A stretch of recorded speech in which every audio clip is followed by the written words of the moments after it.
semua, para pejuang NIP dimanapun berada, selamat malam.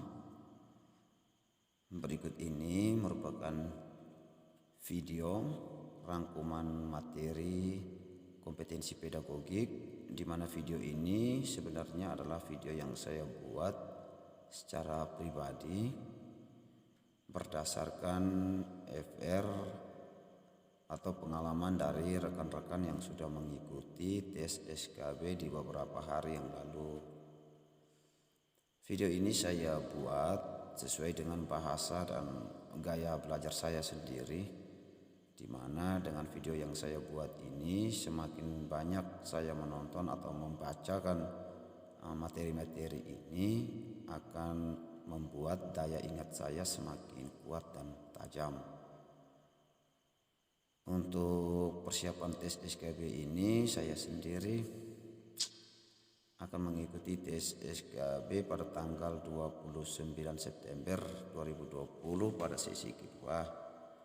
Kiranya video ini juga yang saya gunakan untuk persiapan tes SKB dapat membantu teman-teman untuk memahami konsep dari beberapa materi yang disajikan, sehingga dapat mempermudah atau membantu rekan-rekan yang sedang atau sementara mencari materi-materi yang berkaitan dengan penyusunan prota, promes, remedial sesuai dengan materi-materi yang akan disajikan di dalam video ini.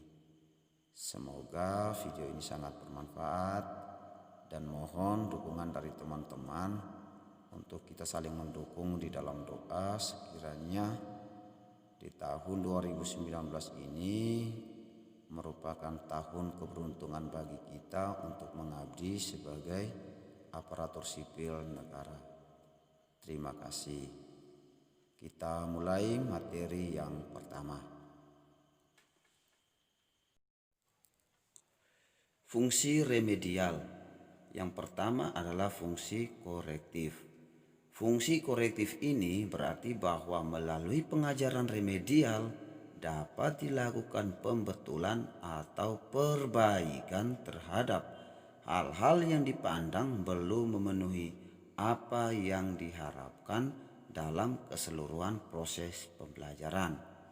Yang kedua adalah fungsi pemahaman. Dengan pengajaran remedial memungkinkan guru, siswa, atau pihak-pihak lainnya akan dapat memperoleh pemahaman yang lebih baik dan komprehensif mengenai pribadi siswa. Yang ketiga adalah fungsi penyesuaian. Pengajaran remedial dapat membentuk siswa untuk bisa beradaptasi atau menyesuaikan diri dengan lingkungannya atau proses belajarnya. Artinya, siswa dapat belajar sesuai dengan kemampuannya sehingga peluang untuk mencapai hasil yang lebih baik semakin besar. Keempat adalah fungsi pengayaan. Pengajaran remedial akan dapat memperkaya proses pembelajaran, sehingga materi yang tidak disampaikan dalam pengajaran reguler akan dapat diperoleh melalui pengajaran remedial. Yang kelima adalah fungsi akselerasi. Dengan pengajaran remedial akan dapat diperoleh hasil belajar yang lebih baik dengan menggunakan waktu yang efektif dan efisien.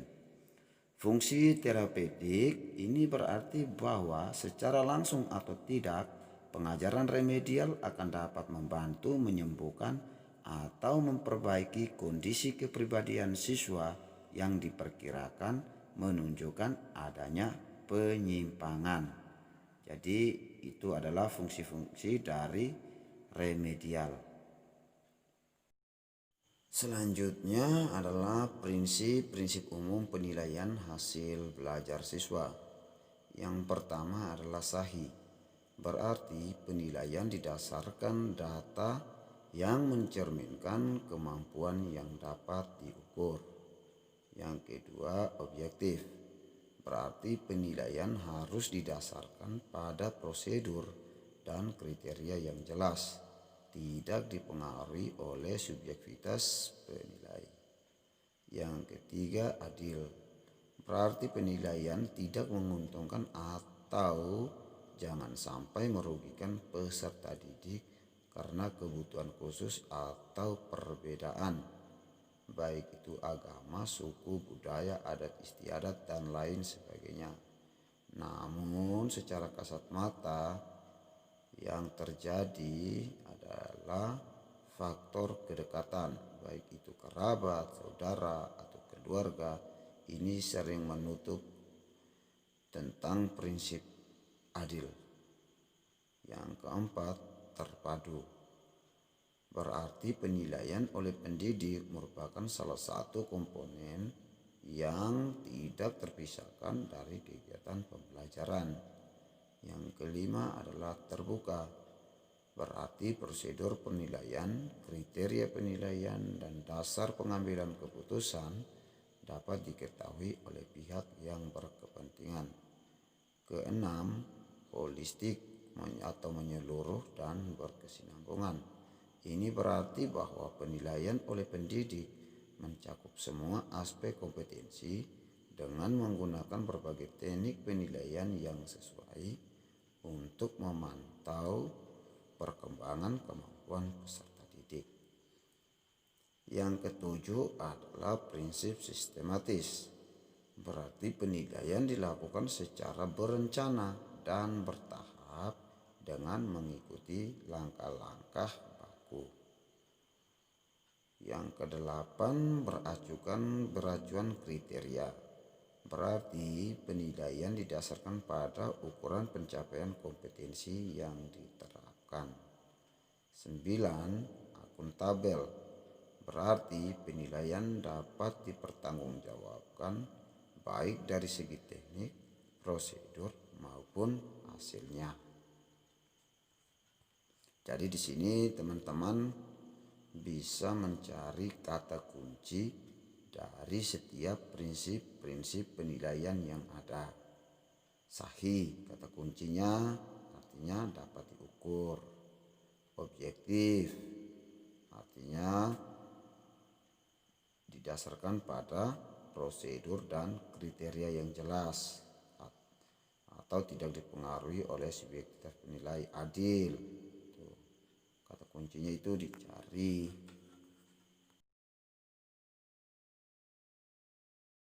Selanjutnya adalah metode asesmen.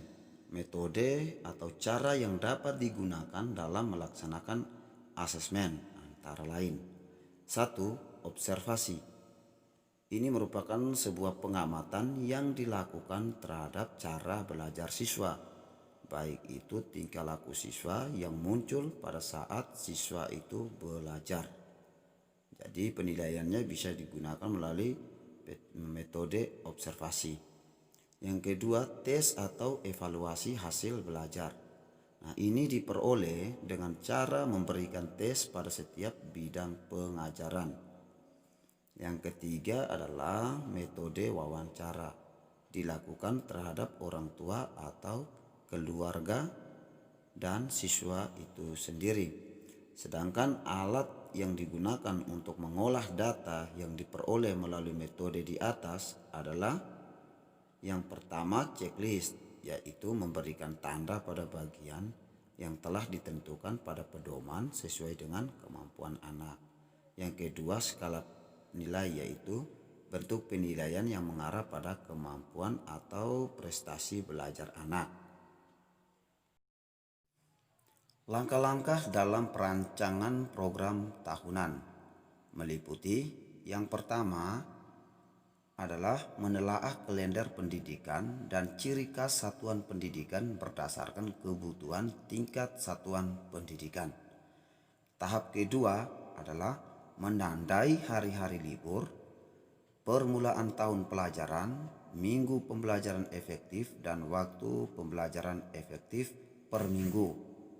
Hari-hari libur meliputi jeda tengah semester, jeda antar semester, libur akhir tahun pelajaran, hari libur keagamaan, hari libur umum termasuk hari-hari besar nasional, serta hari libur khusus. Yang ketiga adalah menghitung jumlah hari belajar efektif atau HBE. dan jam belajar efektif atau JBE setiap bulan dan semester di dalam 1 tahun. Komponen-komponen prota atau yang sering kita sebut program tahunan. Jadi di sini dalam menyusun prota, komponen yang harus tersedia adalah yang pertama identitas, di mana identitas itu terdiri dari mata pelajaran, kelas, dan tahun pelajaran. Yang kedua adalah format isian. Di dalam format isian itu memuat tentang yang pertama semester, yang kedua standar kompetensi, yang ketiga kompetensi dasar, yang keempat materi pokok, dan yang terakhir adalah alokasi waktu. Langkah-langkah yang dapat dilakukan untuk mengembangkan program semester atau yang sering kita sebut PROMES. Langkah pertama adalah kita harus menentukan standar kompetensi dan kompetensi dasar yang ingin dicapai. Namun di dalam hal ini, guru tidak perlu merumuskan SK dan KD lagi, sebab semuanya sudah ditentukan di dalam standar isi, yakni yang termuat di dalam kurikulum. Kecuali kalau kita memang diharuskan merumuskan standar kompetensi dan kompetensi dasar sendiri, misalnya di dalam merumuskan kurikulum untuk muatan lokal atau MULOK. Nah, tahap yang kedua, setelah kita menentukan standar kompetensi dan kompetensi dasar, maka kita juga harus melihat program tahunan. Mengapa? Karena program tahunan ini merupakan acuan di dalam membuat program semester, di mana di dalam program tahunan ini kita dapat menentukan alokasi waktu atau jumlah jam pelajaran di setiap standar kompetensi dan kompetensi dasar. Dan tahap yang ketiga adalah kita harus menentukan pada bulan dan minggu keberapa proses pembelajaran KD itu akan dilaksanakan. Jadi sini kita menentukan waktu. Dan tahap yang keempat yaitu kita harus membuat catatan atau keterangan-keterangan tambahan untuk bagian-bagian yang membutuhkan penjelasan. Oke, yang berikut adalah macam-macam gaya belajar. Gaya belajar visual berfokus pada penglihatan. Saat mempelajari hal baru, biasanya tipe ini perlu melihat sesuatu secara visual untuk lebih mudah mengerti dan memahami. Selain itu, peserta didik dengan tipe visual juga lebih nyaman belajar dengan penggunaan warna-warna, garis maupun bentuk. Itulah mengapa orang yang memiliki tipe visual biasanya memiliki pemahaman yang mendalam dengan nilai artistik seperti paduan warna dan lainnya. Cara belajar yang tepat untuk peserta didik dengan tipe visual, yang pertama, belajar dari gambar maupun video yang menarik. Yang kedua, membaca buku yang tidak hanya tulisan saja, tetapi juga memiliki ilustrasi atau gambar. Yang ketiga, menggunakan spidol warna-warni saat membuat catatan. Dan yang keempat, membuat mind mapping untuk memudahkan belajar. Oke, selain gaya belajar visual, berikut kita lihat gaya belajar selanjutnya, yaitu gaya belajar auditori. Untuk peserta didik yang memiliki gaya belajar auditori, ini mengandalkan pendengaran sebagai penerima informasi. Nah, untuk orang tipe ini tidak masalah dengan tampilan visual saat mengajar. Yang penting adalah mendengarkan pembicaraan guru dengan baik dan jelas. Makanya tipe auditori biasanya paling peka dan hafal dari setiap ucapan yang pernah didengar, bukan apa yang dilihat. Kalau ada teman yang hobi untuk mengingatkan kelas untuk tenang, bisa jadi teman kamu adalah tipe auditori. Cara belajar yang tepat untuk menghadapi siswa dengan tipe auditori adalah yang pertama, mendengarkan musik yang disukai. Yang kedua, bisa merekam saat guru mengajar, lalu di kemudian hari didengarkan kembali. Yang ketiga, apabila membaca buku, bisa sambil diucapkan dengan suara pelan untuk lebih mudah mengingat. Yang keempat, mendengarkan materi yang diajarkan guru saat di kelas dengan seksama. 5. Belajar dengan diskusi bersama teman supaya lebih mudah memahami maupun mengingat materi. Nah, jenis tipe ini juga sepertinya terjadi di dalam gaya belajar saya sendiri. Ini suka dulu merekam, kemudian diputar kembali. Adalah gaya belajar kinestik. Kita lanjut. Gaya belajar ini menyenangi belajar yang melibatkan gerakan.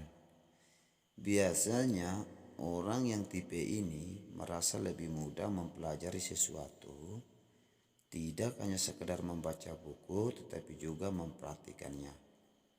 Dengan melakukan atau menyentuh objek yang dipelajari akan memberikan pengalaman tersendiri bagi tipe kinestik.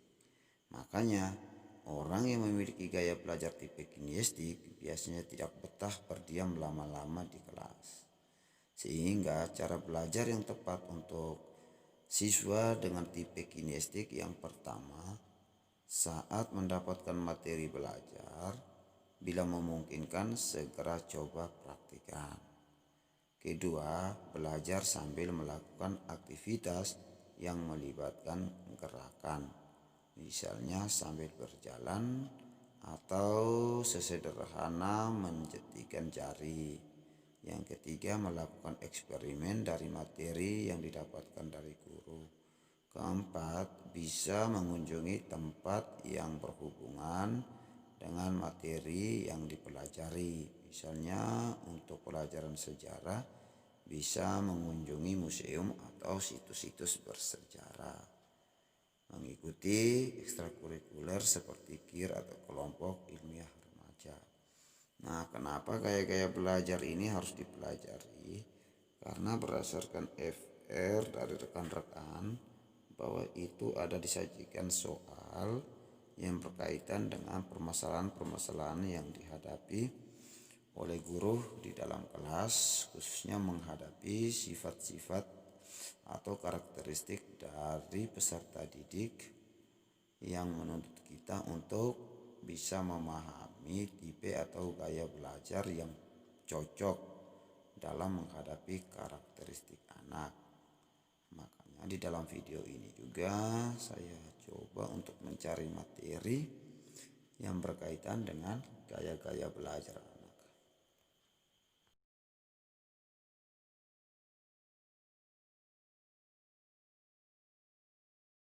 Oke, lanjut. Rangkuman materi selanjutnya adalah strategi pembelajaran.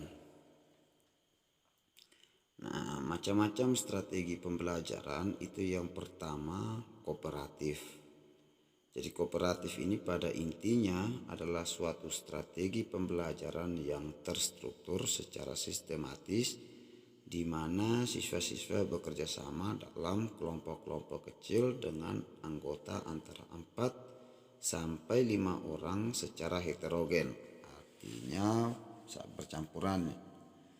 Tidak fokus pada siswa yang pintar atau tidak fokus pada jenis kelamin saja, tetapi semuanya berbaur.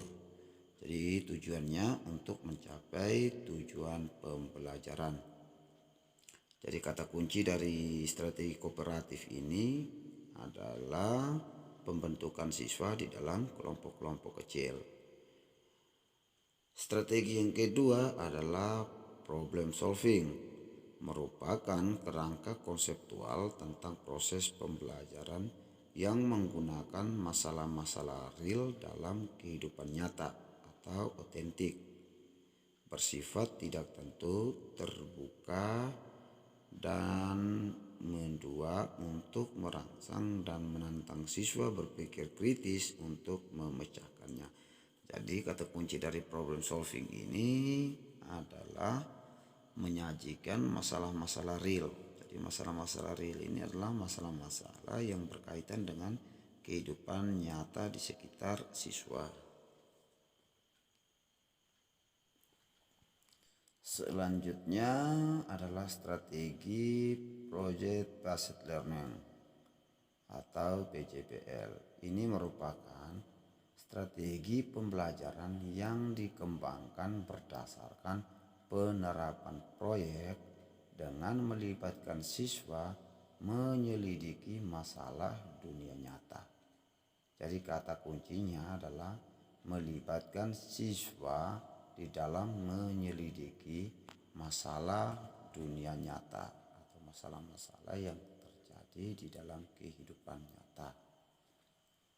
Kemudian strategi inquiry adalah proses untuk memperoleh dan mendapatkan informasi dengan melakukan observasi atau eksperimen untuk mencari jawaban maupun memecahkan masalah terhadap pernyataan atau rumusan masalah dengan menggunakan berpikir kritis dan logis.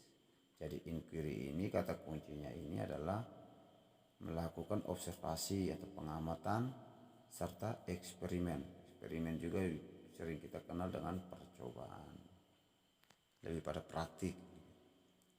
Kemudian strategi discovery learning adalah model pembelajaran yang melibatkan siswa secara aktif untuk mencari dan menyelidiki suatu masalah sehingga siswa dapat menyimpulkan konsep dari pembelajaran yang telah dipelajari. Jadi kata kuncinya adalah melibatkan siswa secara aktif untuk mencari dan menyelidiki. Jadi mencari dan menyelidiki berarti discovery learning. Kemudian yang berikutnya adalah strategi kontekstual atau contextual teaching and learning. Adalah konsep belajar yang membantu guru mengaitkan antara materi yang diajarkannya dengan situasi dunia nyata siswa serta mendorong siswa membuat hubungan antara pengetahuan yang dimilikinya dengan penerapannya dalam kehidupan mereka sehari-hari.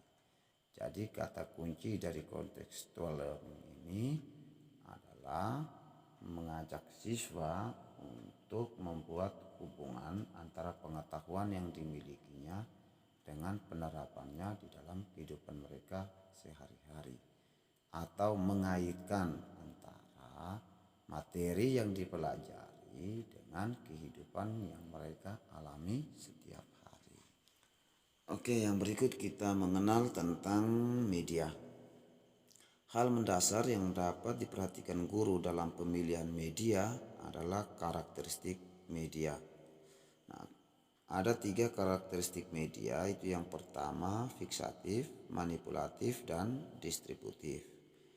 Pemilihan media pembelajaran tidak harus canggih, akan tetapi media harus sesuai dengan materi pelajaran dan dapat mempermudah di dalam pencapaian tujuan pembelajaran.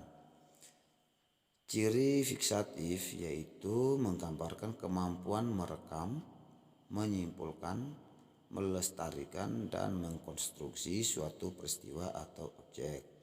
Cara ini amat penting bagi guru karena kejadian-kejadian atau objek yang telah direkam atau disimpan dengan format media yang ada dapat digunakan setiap saat. Ciri manipulatif yaitu transformasi suatu kejadian atau objek dimungkinkan karena media memiliki ciri manipulatif. Ciri distributif yaitu dari media memungkinkan suatu objek atau kejadian ditransformasikan melalui ruang, dan secara bersamaan kejadian tersebut disajikan kepada peserta didik dengan pengalaman yang relatif sama mengenai kejadian ini. Untuk soal seperti ini sebenarnya ada FR itu yang memberikan atau menceritakan tentang soal mengenai media. Namun yang ditanya waktu itu adalah yang termasuk ke dalam karakteristik media itu adalah apa-apa saja. Jadi jawab adalah opsinya yang bukan termasuk dari karakteristik media. Jadi cukup diingat adalah fiksatif, manipulatif, dan distributif. Oke, kita masuk di dalam teknik penilaian, khususnya penilaian keterampilan. Jadi penilaian keterampilan ini dapat dilakukan dengan 4 cara. Yang pertama praktik, produk, proyek, dan portofolio. Jadi di sini kita bisa lihat di dalam diagram penilaian keterampilan dengan cara praktik itu artinya mengukur capaian pembelajaran yang berupa keterampilan proses. Sedangkan produk yaitu mengukur capaian pembelajaran yang berupa keterampilan dalam membuat produk-produk teknologi dan seni. Kemudian proyek itu mengukur kemampuan peserta didik dalam mengaplikasikan pengetahuannya melalui penyelesaian suatu tugas proyek dalam periode waktu tertentu. Kemudian portofolio ini merupakan sampel karya peserta didik yang terbaik dari kompetensi dasar pada KI 4, di mana KI 4 itu adalah pengetahuan untuk melengkapi deskripsi capaian kompetensi keterampilan dalam satu semester. Penilaian kinerja. Penilaian kinerja sering disebut sebagai penilaian unjuk kerja atau performance assessment. Bentuk penilaian ini digunakan untuk mengukur status kemampuan belajar peserta didik berdasarkan hasil kerja dari suatu tugas. Pada penilaian kinerja peserta didik diminta untuk mendemonstrasikan tugas belajar tertentu dengan maksud agar peserta didik mengaplikasikan pengetahuan dan keterampilan yang dimilikinya. Instrumen yang dapat digunakan untuk merekam hasil belajar pada penilaian kinerja ini antara lain daftar cek atau checklist, catatan anekdot atau narasi, skala penilaian atau rating scale. Yang kedua adalah penilaian portofolio. Penilaian portofolio merupakan salah satu penilaian otentik yang dikenakan pada sekumpulan karya peserta didik yang diambil selama proses pembelajaran dalam kurun waktu tertentu. Karya-karya ini berkaitan dengan mata pelajaran dan disusun secara sistematis dan terorganisir. Proses penilaian portofolio dilakukan secara bersama antara peserta didik dan guru.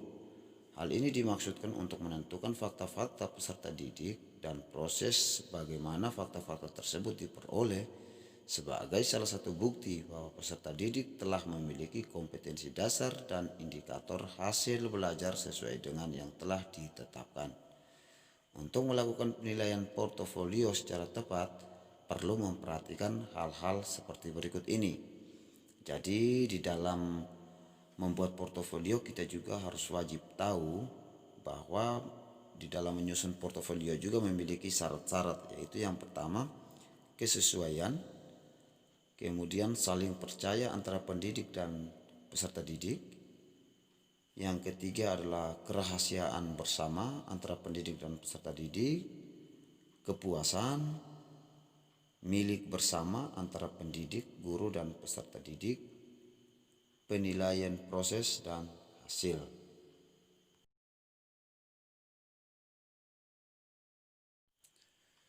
Yang berikut adalah jurnal.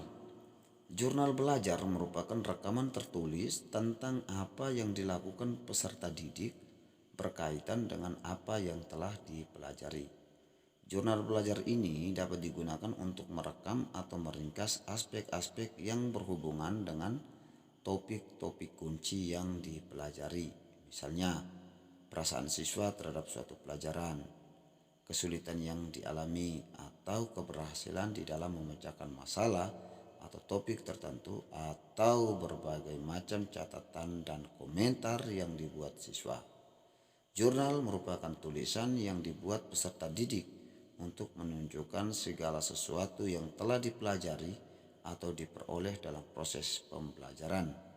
Jadi, jurnal dapat juga diartikan sebagai catatan pribadi siswa tentang materi yang disampaikan oleh guru di kelas maupun kondisi proses pembelajaran di kelas. Jadi sebenarnya jurnal ini bukan hanya dimiliki oleh siswa, tetapi juga bagi guru wajib memiliki jurnal. Itu sering kita sebut dengan namanya adalah jurnal harian, di mana di dalam jurnal itu berisikan tentang proses pembelajaran, baik itu mulai dari KD, apa yang kita ajarkan atau materi yang sudah diajarkan, atau kegiatan guru sehari-hari. Di dalam melaksanakan proses pembelajaran juga dapat dimuat di dalam jurnal yang dimiliki oleh guru.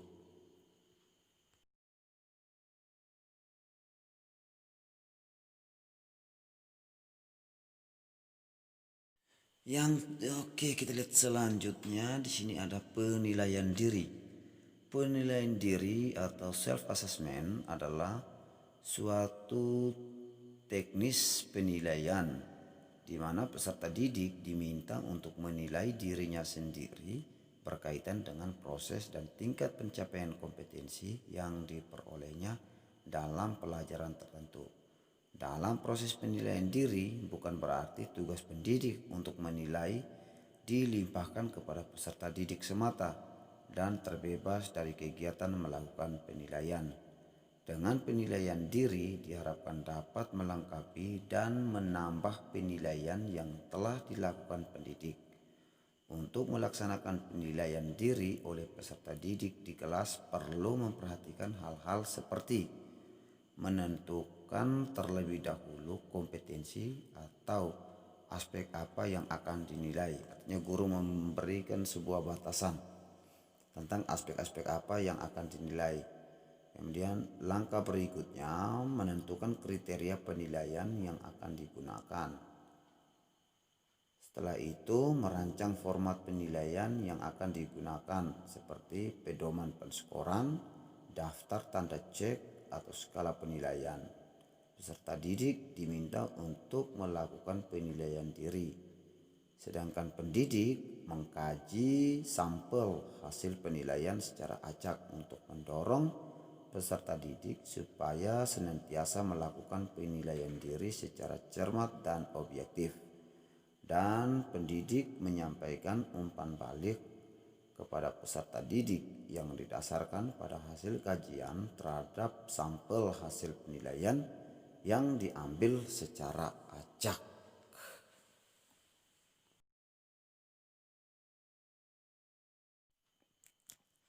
Yang terakhir adalah penilaian antar teman. Penilaian antar peserta didik merupakan teknik penilaian dengan cara meminta peserta didik untuk saling menilai temannya terkait dengan pencapaian kompetensi, sikap maupun perilaku keseharian peserta didik. Penilaian ini dapat dilakukan secara berkelompok. Ingat, penilaian antar teman dapat dilakukan secara berkelompok dengan tujuan untuk mendapatkan informasi sekitar kompetensi peserta didik di dalam kelompok. Informasi ini dapat dijadikan sebagai bahan di dalam menentukan pencapaian hasil belajar peserta didik. Baik teman-teman, sampai di sini dulu video saya di dalam penyajian materi ini. Semoga materi yang disajikan di dalam video ini dapat membantu teman-teman di dalam memahami materi tentang kompetensi pedagogik. Akhir kata, saya Roni Floresta mengucapkan selamat malam dan terima kasih.